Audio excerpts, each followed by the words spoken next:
Good afternoon everyone, house the जोश। चलो, audio का वीडियो, वीडियो का ऑडियो, सब बराबर क्या दोस्त। आज हम रिवीजन करेंगे बहुत ही शानदार सा टॉपिक जिसका नाम है प्लेस ऑफ सप्लाई। ये टॉपिक आप थोड़ा बहुत भूल चुके होंगे, इसको मैं वापस से याद करा रहा हूं। देखो, प्लेस ऑफ सप्लाई पूरे जीएसटी में बस एक ही ऐसा चैप्टर है जहां पे हम किसके सेक्शन यूज करेंगे, और बाकी पूरे जीएसटी में, वो चाहे सीए इंटर हो, वो चाहे सीए फाइनल हो, तो पूरे जीएसटी में कौन सा एक्ट चलता है? CGST act. ठीक है, तो प्लेस ऑफ सप्लाई का चैप्टर हमें यह बताता है कि आखिरकार वो कौन सी गवर्नमेंट है जिसको टैक्स का पैसा जाएगा। अगर प्लेस ऑफ सप्लाई एमपी बना तो टैक्स का पैसा एमपी गवर्नमेंट के पास जाएगा। अगर प्लेस ऑफ सप्लाई महाराष्ट्र बना तो टैक्स का पैसा महाराष्ट्र गवर्नमेंट के पास जाएगा। तो sir, place of supply chapter हमको ये बताता है कि आखिरकार वो कौन सी गवर्नमेंट है जिसको टैक्स का पैसा जाएगा। अब सर समझो ध्यान से, दो चीजें रहती है, एक इंट्रा स्टेट सप्लाई और एक inter state supply. Inter state supply IGST, intra state supply CGST और एसजीएसटी। हेलो हेलो हेलो, ठीक है। तो इंट्रा स्टेट सप्लाई में क्या लगेगा? सीजीएसटी और एसजीएसटी। सोनू भैया थोड़ा वॉल्यूम बढ़ाओ ना। हेलो हेलो, ठीक है। अब समझो ध्यान से, जीएसटी में 3 स्टेट्स को डीम्ड स्टेट कहा गया। डीम्ड स्टेट का मतलब यह होता है कि वो है तो यूनियन टेरिटरी, पर फिर भी उसे मानेंगे क्या? स्टेट। बताओ कौन कौन सी 3? दिल्ली, पुडुचेरी और जम्मू एंड कश्मीर। इन तीनों को क्या दर्जा दिया गया है सर? डीम्ड स्टेट का दर्जा दिया गया है। इसका मतलब यहां पे सीजीएसटी और एसजीएसटी चार्ज होगा। सर, सेक्शन नंबर 7 बात करता है काय की? इंटरस्टेट। तो इंटरस्टेट मतलब जब दो अलग अलग स्टेट हो, दो अलग अलग यूटी हो, एक स्टेट और एक यूटी हो, तब हम बात करते किसकी? आईजीएसटी। पूरे चैप्टर में आपका section number 10, section number 11, section 12 और सेक्शन 30, बस ये 4 ही है प्लेस ऑफ सप्लाई में। सीए इंटर में कौन सा है? सेक्शन 10 और सेक्शन 12। आपके कोर्स में सेक्शन 11 और सेक्शन 13 नहीं है। सर,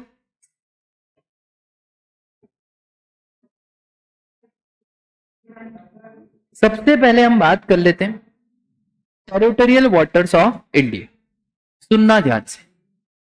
सर, ये हो गया हमारा इंडिया।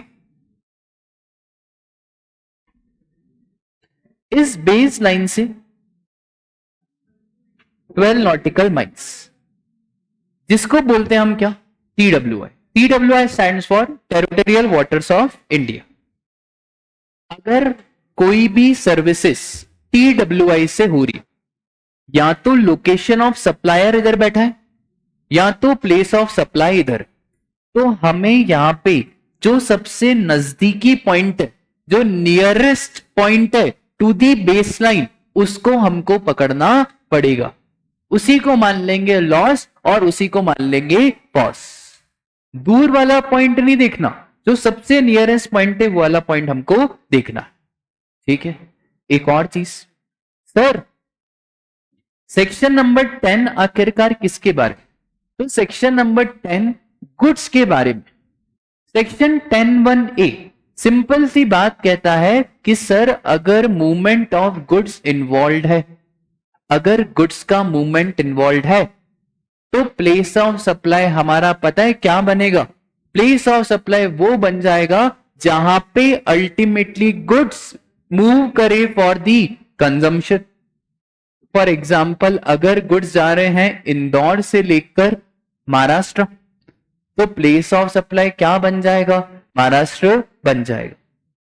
बोलो, इतनी बात आपको क्लियर है क्या? तो 10(1)(a) सिंपल सी बात करता है कंजम्पशन प्लेस और डिलीवरी प्लेस। ये बात करता था कौन? 10(1)(a। Sir, what was 10(1)(b)? तो 10(1)(b) तो बहुत ही सिंपल था।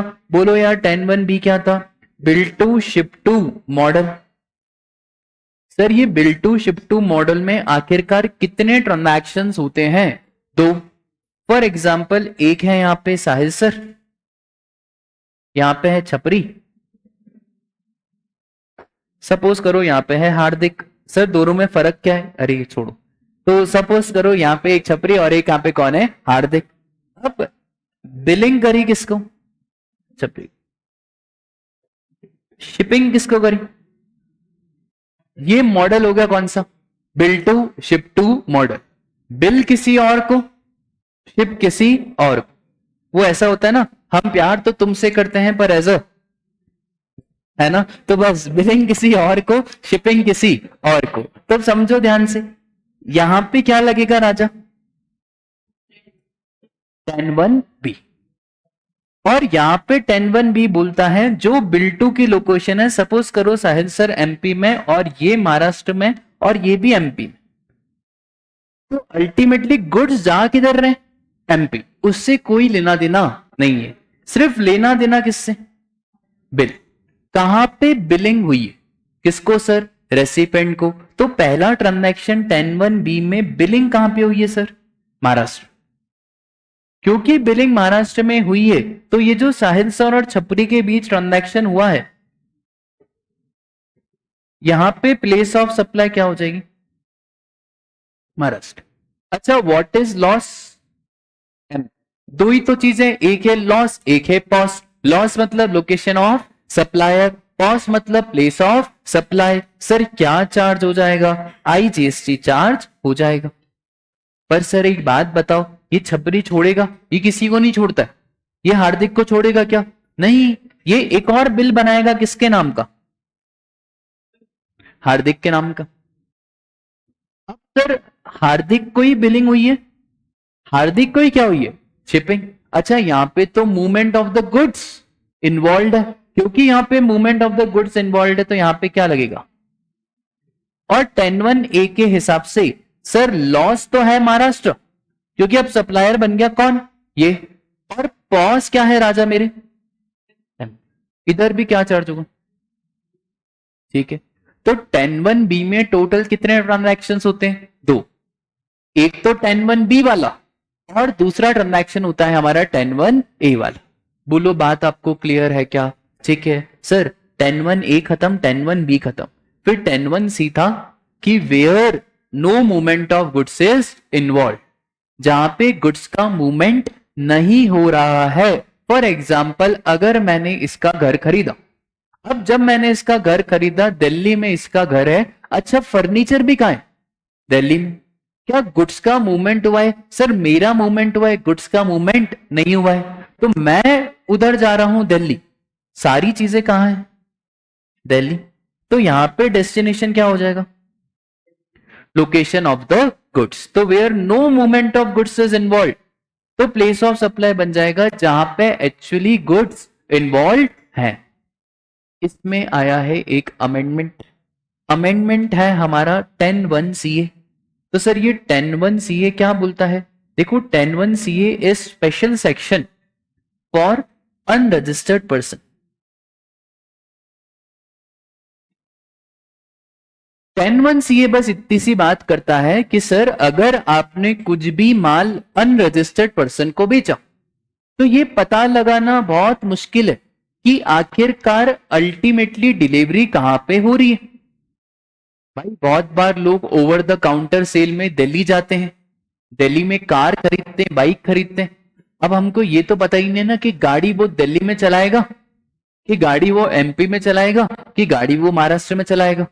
फॉर एग्जाम्पल जब आप कहीं घूमने जाते हो, फॉर एग्जाम्पल अमृतसर गए, अब अमृतसर में आप कुछ मिनिएचर लेके आए, अब उसको थोड़ी मालूम है जो बेच रहा है कि आप इस मिनिएचर को घर ले जाओगे, इस मिनिएचर को यहीं रखोगे, इस मिनिएचर को किसी खास को गिफ्ट दोगे। अच्छा वो आपसे पूछेगा भी नहीं।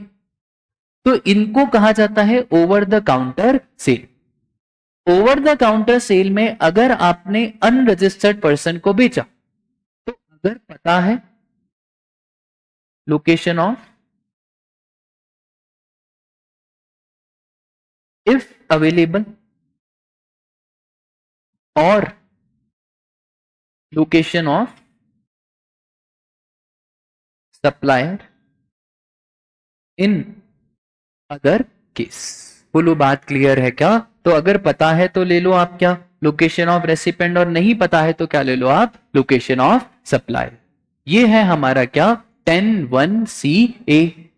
ठीक है। अच्छा 10(1)(c)(a) सिर्फ कहां लगेगा, अनरजिस्टर्ड। सर अगर रजिस्टर्ड है, राजा रजिस्टर्ड है, तो सामने वाला इनपुट टैक्स क्रेडिट लेगा, क्योंकि सामने वाला इनपुट टैक्स क्रेडिट लेगा तो ऑलवेज क्या रहेगा, लोकेशन ऑफ रेसिपेंट।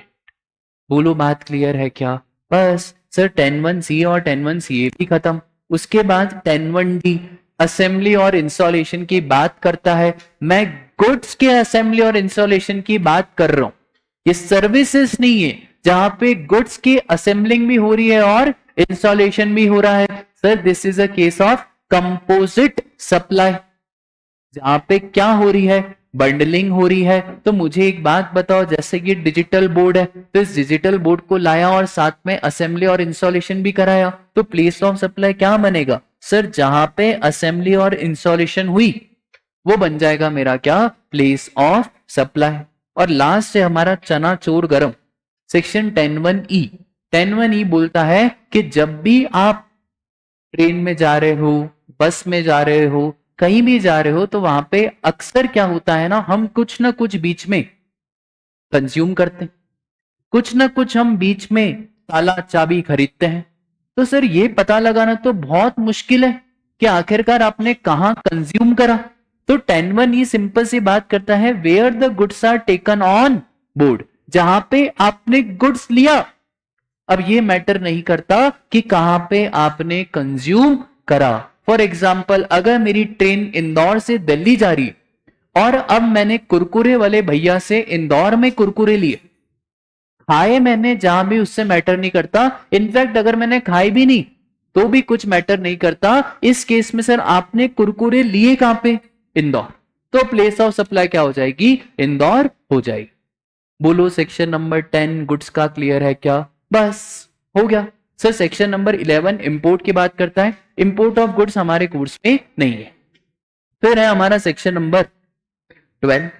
अच्छा सेक्शन नंबर 12 सबसेक्शन 1 क्या बोलता है सर? सेक्शन 12 सबसेक्शन 1 सिंपल सी बात करता है कि 12 लगेगा कब, जब सप्लायर और रेसिपिएंट दोनों इंडिया में है।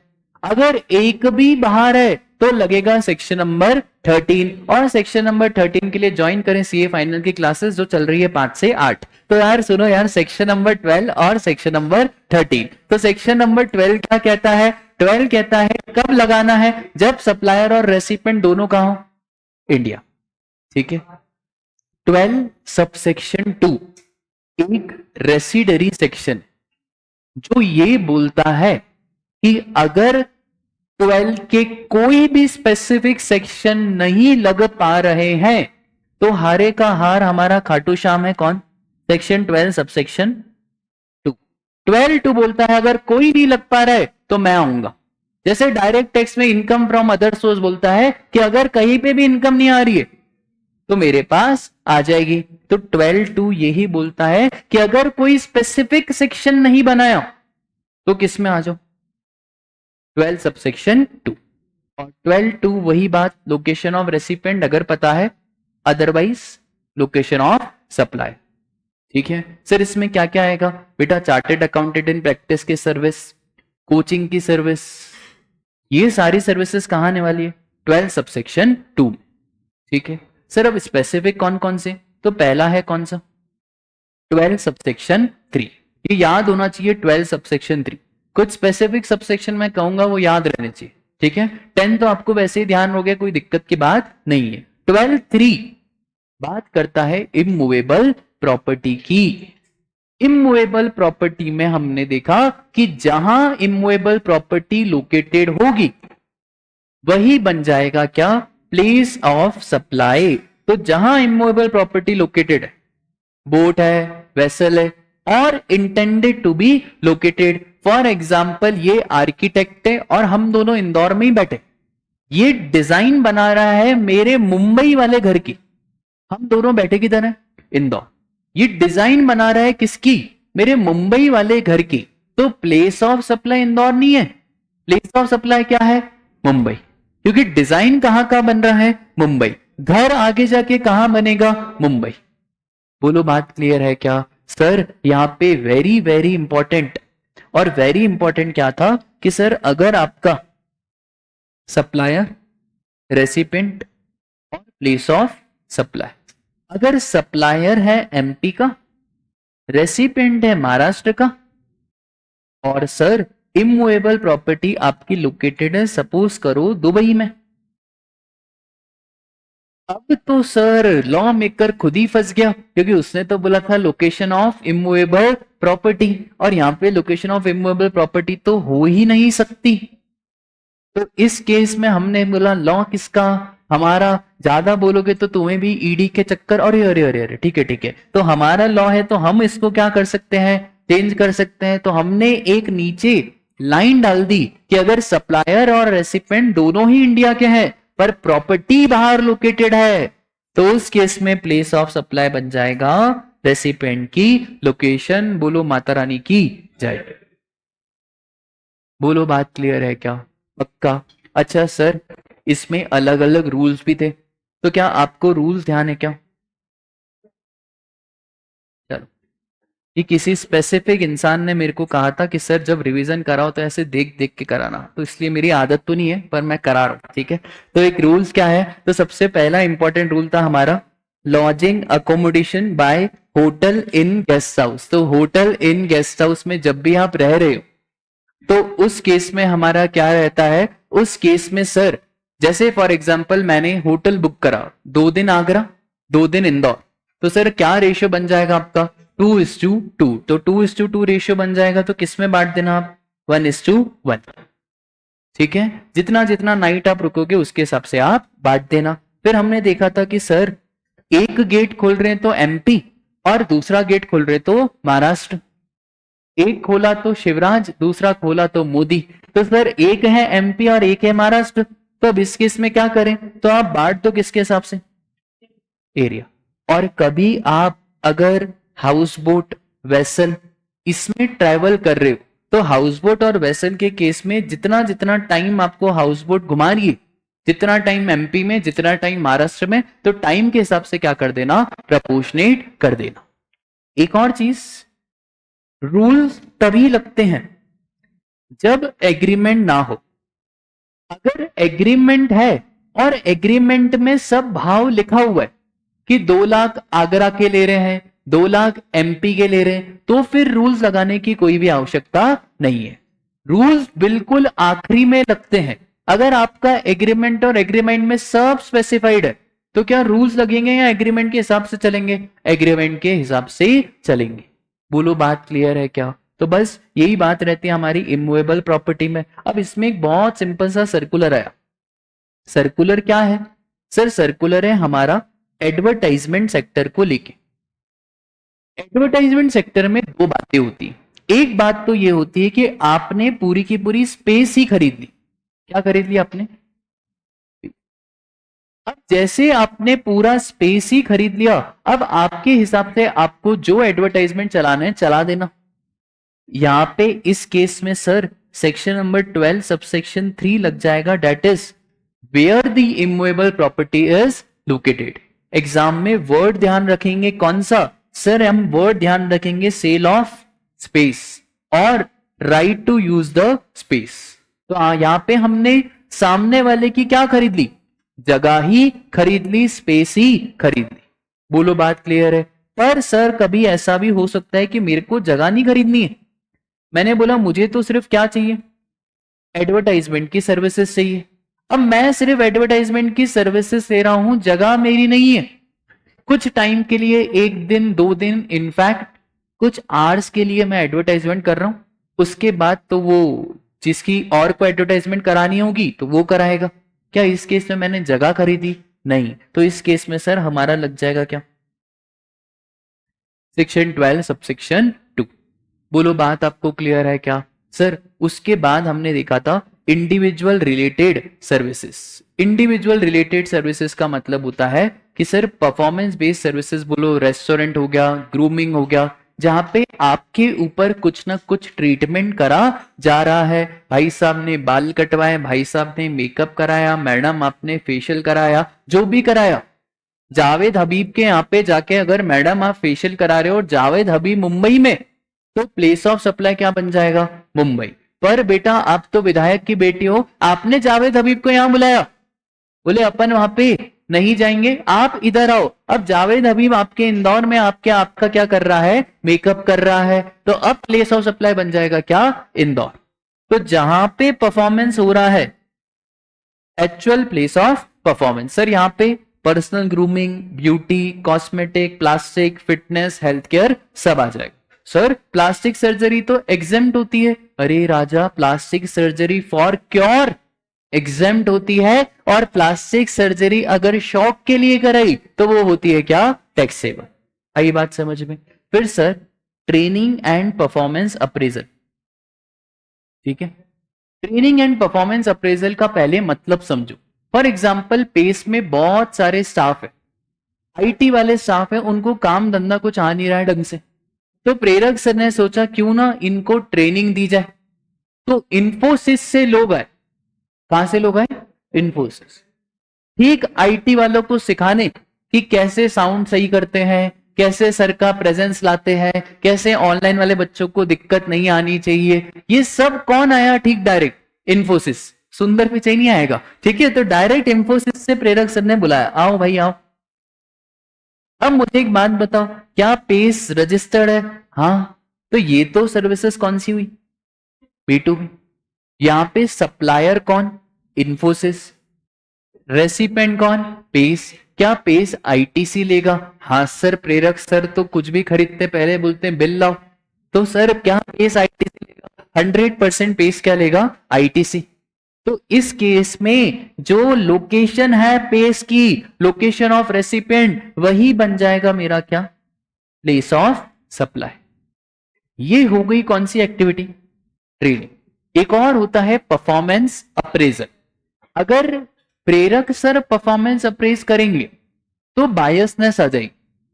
तो बहुत सारी एजेंसीज होती है जिनका काम होता है क्या करना? परफॉर्मेंस अप्रेजल का सर्टिफिकेट बना के देना।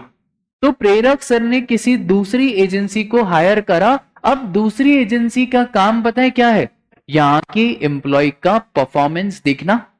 महीने भर तक यहां के एम्प्लॉय का परफॉर्मेंस देखेंगे, उसके बाद उनको स्कोर देंगे, और फिर उसके बाद उनका फीडबैक रिपोर्ट रेडी होगा, फिर उसके बाद उनको बोनस मिलेगा। तो बिग 4, रिलायंस, विप्रो, वहां पे ऐसे ही होता है क्या? तो कोई थर्ड पार्टी एजेंसी आके आपका परफॉर्मेंस चेक करती है, तो वहां पे जो बायसनेस है वो पूरी तरह से खत्म हो गई। तो अगर B2B है तो लोकेशन ऑफ रेसिपेंट, और अगर B2C है तो एक्चुअल प्लेस ऑफ परफॉर्मेंस, जहां पे परफॉर्मेंस हुआ वो। For example government of India ने मेरे को बोला कि साहिल सर एक काम करो, मुंबई में जीएसटी की ट्रेनिंग दे दो। मैंने बोला ठीक है कोई बात नहीं। अब वहां के जितने भी कंज्यूमर है सब अनरजिस्टर्ड है, तो मैं जा रहा हूं मुंबई में ट्रेनिंग देने। अब जब मैं जा रहा हूं मुंबई में ट्रेनिंग देने, वो अनरजिस्टर्ड है, मैं तो रजिस्टर्ड ही रहूंगा, वो क्या है?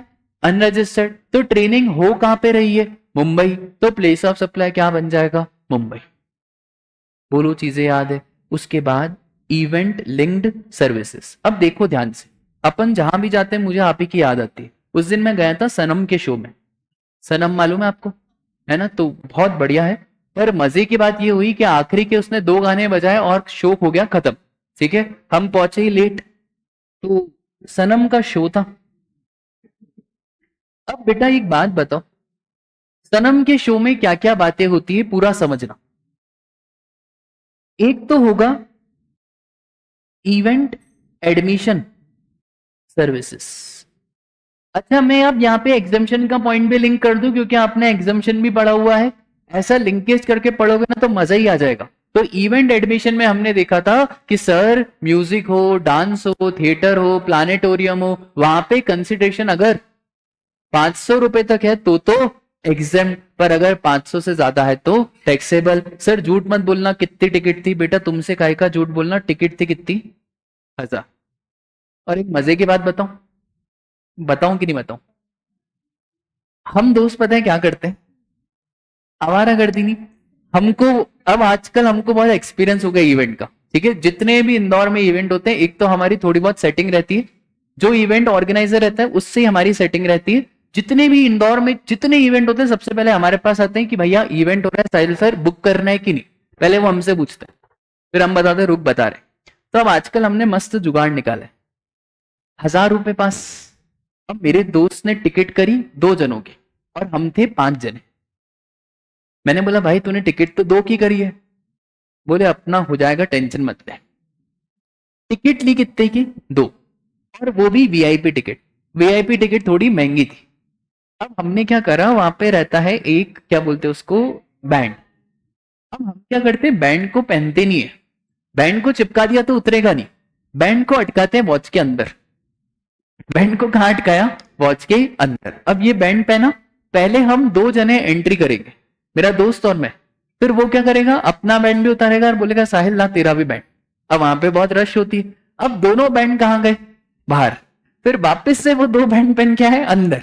ऐसे कितने की एंट्री हो गई? 4। और फिर एक और की एंट्री होती है, एक बाहर जाता है, तो टोटल कितने की एंट्री हो गई? 5। लगे कितने? 1000 2000 में कितने की entry? 5। This is what, event admission services, ठीक है। तो वो ऐसे दिखने से ऐसा लगता है कि बहुत पैसे लग रहे हैं, ठीक है, वो तो भाई सब सेटिंग करो तो सब होता है, ठीक है। अब इवेंट एडमिशन सर्विसेज के बाद एक और चीज क्या होती है? Event linked service. बेटा ठीक है, मैं इसलिए बता नहीं रहा था तुम लोगों को, ठीक है। बेटा सनम के शो में इतनी सारी चीजें होती है, वहां पे माइक रहता है, पूरा डीजे का सेटअप रहता है, फिर वहां पे एडवर्टाइजमेंट, स्पॉन्सरशिप, ये सारी की सारी सर्विसेज सनम आके खुद नहीं करता। ये तो इवेंट मैनेजर्स रहते हैं जो पूरी सेटिंग करते हैं। हॉल बुक करना, कहाँ पे इवेंट, जैसे फिनिक्स सिटाडेल में इवेंट होते हैं, तो फिनिक्स सिटाडेल को बुक करना, फिर क्या टिकट रहेगा, इनका तो फिक्स पेमेंट रहता है। सनम बोलेगा भाई मुझे तो 10 लाख रुपए चाहिए, सारा काम फिर कौन कराएगा? इवेंट वाले। इसे बोला जाता है क्या? Event linked services. अब सर एक बात बताओ, इवेंट लिंक्ड सर्विसेज है और ये सनम का शो है, एक तो है इवेंट एडमिशन जो हम लोग जा रहे हैं। भाई क्या हमें आईटीसी मिलेगा? नहीं मिलेगा। ये सब हमारा कौन सा यूज है? पर्सनल यूज है, एंटरटेनमेंट। तो यहां पे तो सरकार ने सिंपल सा बोला लोकेशन ऑफ इवेंट। जहां इवेंट हो रहा होगा, जहां पे भी इवेंट हो रहा होगा वो बन जाएगा प्लेस ऑफ सप्लाई। अगर सर इवेंट बाहर हो रहा होगा तो वो बन जाएगा, जैसे अभी होली थी तो मेरे दोस्त गए थे मार्श मैलो का इवेंट अटेंड करने गुरुग्राम। सर ये मार्श मैलो कौन है? बहुत बड़ा डीजे है मार्श मैलो, कभी आप उसको सुनना। क्या बात है सर, आपके शौक तो बड़े वो हैं। है तो है। अब सुनो ध्यान से, अब सुनो ध्यान से। अब मेरे दोस्त कहाँ गए? दिल्ली। अब ये कौन सी सर्विसेज हुई? Event admission services. तो वो मार्च मेलो कहां पे आया? दिल्ली। अब वहां पे 5000 लोग आए थे, तो 5000 लोग को मैनेज करना, क्या मार्च मेलो कुछ करेगा? मार्च मेलो का काम है सिर्फ टाटा टाटा, मार्च मेलो का काम है सिर्फ गाना गाना। बोलो दोनों बात क्लियर है? तो इवेंट एडमिशन में always location of event, always. फिर भले ही इवेंट इंडिया के बाहर हो, भले ही इवेंट दुबई में हो, भले ही इवेंट जहां भी हो, दिमाग लगाना है का। Event linked services, event linked services में अगर आपका क्या है, बी टू बी का मतलब है सामने वाला रेसिपिएंट कौन है। अगर रेसिपिएंट सामने वाला रजिस्टर्ड है तो उस केस में हो जाएगा क्या, लोकेशन ऑफ रेसिपिएंट। क्योंकि रेसिपिएंट क्या लेगा, आईटीसी। पर अगर हमारा रेसिपिएंट रजिस्टर्ड नहीं है, तो अगर रेसिपिएंट यूआरडी है, दैट इज अनरजिस्टर्ड, तो उस केस में जहां पे, और यहां पे एक पॉइंट है कि अगर इवेंट आउटसाइड इंडिया हो रहा है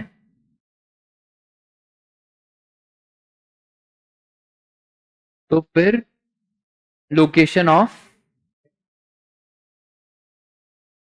ठीक है, इवेंट गड़बड़ नहीं करोगे ना, तो बस यही है इवेंट। तो इवेंट एडमिशन सर्विसेज और इवेंट लिंक्ड सर्विसेज, ठीक है। बिल्कुल घबराने की जरूरत नहीं है, आपको सबके वॉइस नोट्स मिलेंगे, एक एक चैप्टर के, एक एक चैप्टर का वीडियो रिवीजन होगा, सबका फुल मॉक टेस्ट पेपर भी होगा, कोई घबराने की जरूरत नहीं है। कुछ चीज समझ में नहीं आए बेझिझक होके फोन लगाओ कि सर ये समझ नहीं आया, और बेझिझक होके व्हाट्सएप करो, रात को 3 बजे तक भी मैं जागता हूँ, ठीक है। चलो, event admission services, location of event, event linked services, तो B2B तो लोकेशन ऑफ रेसिपेंट, B2C तो क्या, लोकेशन ऑफ इवेंट। अगर एक से ज्यादा स्टेट में इवेंट हो रहा है तो आपको बांटना पड़ेगा, कैसा, प्रपोर्शनेटली आपको बांटना पड़ेगा, ठीक है। बोलो बात क्लियर है क्या। अब सुनो ध्यान से, एक से ज्यादा स्टेट में इवेंट हो रहा है तो पहले तो हम देखेंगे क्या कॉन्ट्रैक्ट और एग्रीमेंट है। अगर कॉन्ट्रैक्ट और एग्रीमेंट है तो जितने सामने वाले ने चार्ज करा है उसके हिसाब से बांट दो, और अगर कॉन्ट्रैक्ट और एग्रीमेंट नहीं है तो यहां पे आप रेशियो ले लो, किसका, gap is generally accepted accounting principle. तो जो गैप बोलेगा इतनी सर्विसेज इसमें, इतनी सर्विसेज उसमें, उसके हिसाब से आप क्या ले लोगे, रेशियो ले लोगे। बोलो बात क्लियर है क्या सर। उसके बाद हमने देखा था इवेंट एडमिशन लिंक के बाद ट्रांसपोर्टेशन ऑफ गुड्स, इसमें सिंपल सा अमेंडमेंट भी है।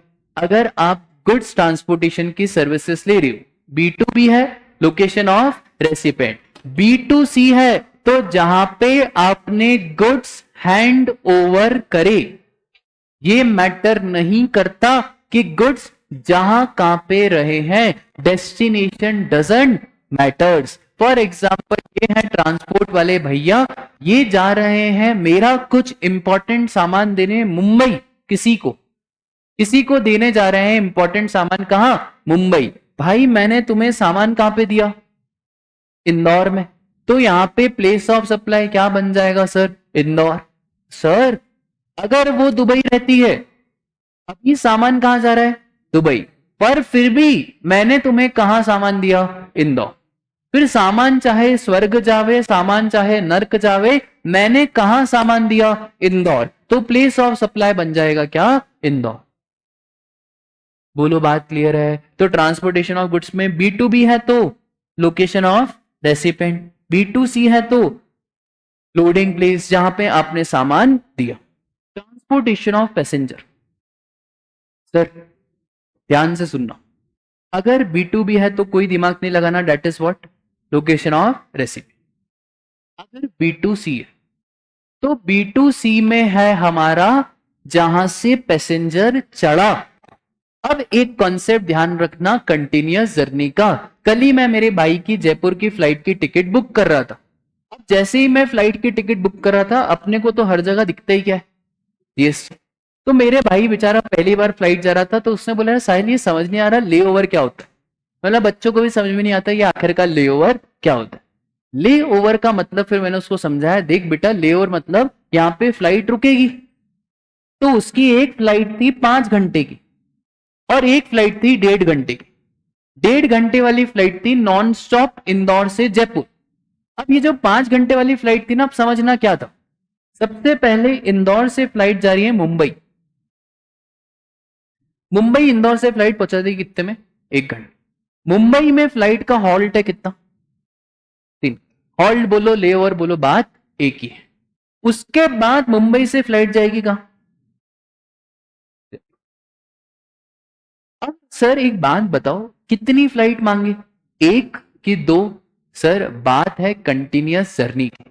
आप एक बात बताओ, क्या मुंबई में लेओवर है, हाँ है। क्या मुंबई में फ्लाइट चेंज होगी, तो हाँ मुंबई में फ्लाइट चेंज होगी। अगर मुंबई में फ्लाइट चेंज हो रही है तो इसको एक जर्नी नहीं 2 जर्नी। सर ऐसा होता क्यों है, बेटा अपने पिताजी की फ्लाइट नहीं है ना जो हमारे लिए रुकेगी, वहां से पैसेंजर को लेना रहता है। इंदौर से जयपुर जाने वाला एक जना है, तो अब क्या मेरा भाई सिर्फ जाए बिल्कुल पूरी फ्लाइट में, ऐसा नहीं होता। तो उनको जानबूझ करके मुंबई में रुकना ही पड़ता है। देखो यहाँ की कहानी भी वैसे ही है जैसे यहाँ के बस वाले, बस वो फ्लाइट है, बस वाले चलते नहीं है, रुको अभी पैसेंजर आने दो, रुको अभी पैसेंजर आने दो, तो ये भी नहीं चलते। तो एक फ्लाइट तो कहां से, इंदौर से मुंबई। कुछ लोग ऐसे भी होंगे जिन्हें मुंबई से कहां जाना है, जयपुर। तो यहां पे मेरे भाई की कितनी फ्लाइट मानेंगे? एक और दो। तो एक फ्लाइट के लिए प्लेस ऑफ सप्लाई बनेगा क्या? इंदौर। और एक फ्लाइट के लिए प्लेस ऑफ सप्लाई बनेगा क्या? मुंबई। तो जहां से मेरा भाई चढ़ा, सर व्हाट इफ लेओवर तो था पर फ्लाइट चेंज नहीं हुई, मतलब सिर्फ यहां पे थोड़ा सा मेंटेनेंस और रिपेयर का काम था, क्या फ्लाइट चेंज हुई क्या? नहीं। तो फिर अगर फ्लाइट चेंज नहीं हुई तो पूरी जर्नी को क्या माना जाएगा? एक जर्नी माना जाएगा। अच्छा, फ्लाइट चेंज होने का मतलब समझना, ऐसा नहीं कि कंपनी चेंज हुई। अगर फॉर सपोज करो एक है जेट एयरवेज, एक जेट का नाम है जेट मेजर, एक का नाम है क्या, तो भी मैं मानूंगा कि फ्लाइट क्या हुई है? चेंज। फिर भले कंपनी दोनों की क्या हो, सेम। कितनी जर्नी मानेंगे? तो मजे की बात यह है कि ऐसा क्वेश्चन इंस्टीट्यूट पूछेगा नहीं, अपन यहां यहां इसके भी ऊपर तक का पढ़ रहे हैं, ठीक है, नहीं पूछेगा। सिंपल सा क्वेश्चन आपके एग्जाम में आएगा, पर आपको कभी आगे जाके पढ़ाना हो तो कुछ तो आपका यूएसपी होना चाहिए ना, तो फिर आप वहां पे बच्चों को बताना, ठीक है। तो B2B is what? Location of recipient. B2C is what? Boarding place. Boarding place मतलब जहां से पैसेंजर चढ़ा। और कंटिन्यूअस जर्नी का कॉन्सेप्ट क्लियर है क्या? हाँ सर। अगर फ्लाइट है इंदौर से मुंबई, फिर मुंबई से इंदौर, एक फ्लाइट दो फ्लाइट, सर दो फ्लाइट। फ्लाइट आपके पिताजी की नहीं है कि सर आप काम करके आओ, हम मुंबई में आपका वेट कर रहे हैं। कितनी फ्लाइट मानेंगे? दो। बोलो बात क्लियर है? सुनो ध्यान से, अगर आपके पास पास है, पास, पास जैसा बस पास वैसा समझो आप फ्लाइट का पास, तो अगर आपका पास है तो उस केस में पता ही नहीं है कि आखिरकार सामने वाला कहां से चढ़ेगा, कहां से बोर्ड करेगा। तो जब हमें नहीं पता है तो उस केस में वापस से आप लगा दो कौन सा provision? Residuary provision, that is section 12 subsection 2। ठीक है सर। ऑन बोर्ड सर्विसेज, तो फ्लाइट में जो भी आपने सर्विसेज ली, मूवी की सर्विसेज, फिर कुछ खाने वाने की सर्विसेज, अब इस केस में फ्लाइट को रोकना नहीं है कि हम ये चेक करेंगे फ्लाइट, नहीं नहीं करना ये। उस केस में जब आपकी फ्लाइट ने उड़ान भरी, तो सपोज करो आपकी फ्लाइट है इंदौर से लेकर मुंबई, आपकी फ्लाइट कहां से चली? इंदौर। तो हम तो place of supply onboard services का क्या मान लेंगे? इंदौर। आई बात समझ में? ठीक है। तो onboard services first departure point of conveyance. अब सर टेलीकम्युनिकेशन, तो सब इधर ध्यान दो। टेलीकम्युनिकेशन के केस में, टेलीकम्युनिकेशन में आपको ध्यान है क्या? एक होता था फिक्स डिवाइस, एक होता था आपका प्रीपेड। हाँ, तो सर टेलीकम्युनिकेशन के केस में क्या था? अगर हमारा फिक्स डिवाइसेस है तो फिर प्लेस ऑफ इंस्टॉलेशन। अगर आपका पोस्ट पेड है तो पोस्ट पेड में सामने वाले को बिल जाएगा, तो बिल जाएगा तो क्या होगा? Billing address. अगर प्रीपेड, प्रीपेड का मतलब वो मत समझना कि जो आप ऑनलाइन रिचार्ज कर रहे हो वो अलग है। यहां पे बात चल रही है प्रीपेड सिम खरीदने की, यहां पे बात चल रही है वो पुराने जमाने के वाउचर्स की। तो उस केस में हमने देखा था कि सप्लायर एड्रेस नहीं पूछेगा कि मैडम आप कहां के हो, नहीं तो पड़ेगा एक जोर सा क्या चाटा। तो सर प्रीपेड के केस में जहां पे पैसा मिला, जहां पे वाउचर बेचे, बस वही हो जाएगा क्या? Place of supply. बोलो बात क्लियर है क्या? सर ऑनलाइन के केस में पहली चीज आपसे वो पूछता है आपका लोकेशन, आईपी एड्रेस। सिम का जैसे ही नंबर डालते हैं सिम लोकेट हो जाती है कि आखिरकार कहां की सिम है। तो सर ऑनलाइन के केस में always what? Location of recipient. और अदर, तो सर अदर के केस में लगाओगे क्या? Section 12 subsection 2। अगर बात है लीज्ड सर्किट की, तो आपको देखना पड़ेगा नंबर ऑफ पॉइंट्स। अगर बहुत बड़ा सर्किट लग रहा है, आपके ऑफिस का इंटरनेट कनेक्शन है, एक पॉइंट एमपी में आ रहा है और एक पॉइंट महाराष्ट्र में आ रहा है, तो कौन से रेशियो में बांट दोगे? 1:1। एक और चीज, अगर कोई पॉइंट बीच में आ रहा है तो सर आप तो ये देख लो कितने पॉइंट आ रहे हैं, एमपी महाराष्ट्र, एक पॉइंट बीच में आ रहा है कहां, गुजरात। क्या बीच वाले पॉइंट को भी पॉइंट मानेंगे? हाँ सर, इंटर को तो इंटर मानेंगे ही ना, तो सर बीच वाले पॉइंट को भी पॉइंट मानेंगे। तो सर क्या रेशो हो गया, 1:1 तो इस 1:1 के रेशो में आप बांट देना। बोलो बात क्लियर है क्या? बस उसके बाद हमने देखा था बैंकिंग और financial services including broking services, Zerodha हो गया, शेर खान हो गया, इनकी सारी सर्विसेज से कौन सी हमारी ब्रोकिंग सर्विस। सर इस केस में वही section 12(2) location of recipient if available, else location of supplier.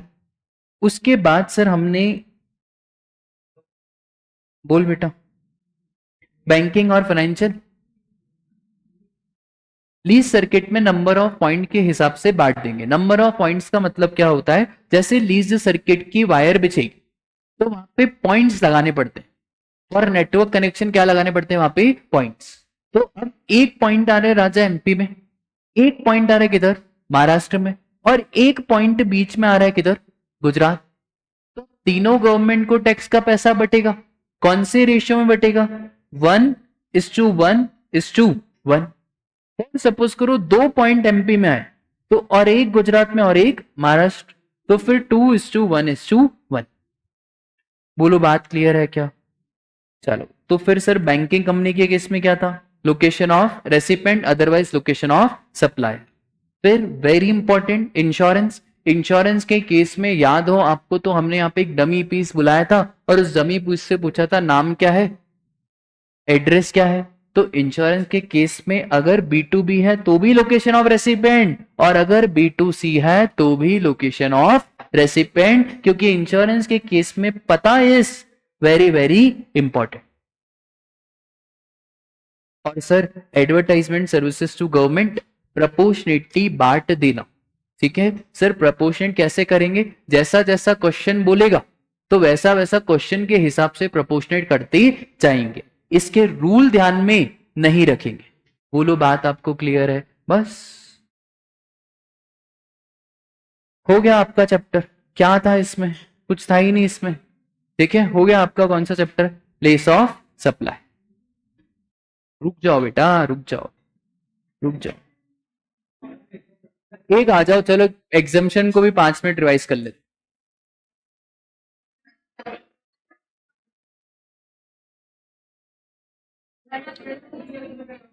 चलो ठीक है, आज के लिए बस इतना ही, मिलते हैं कल।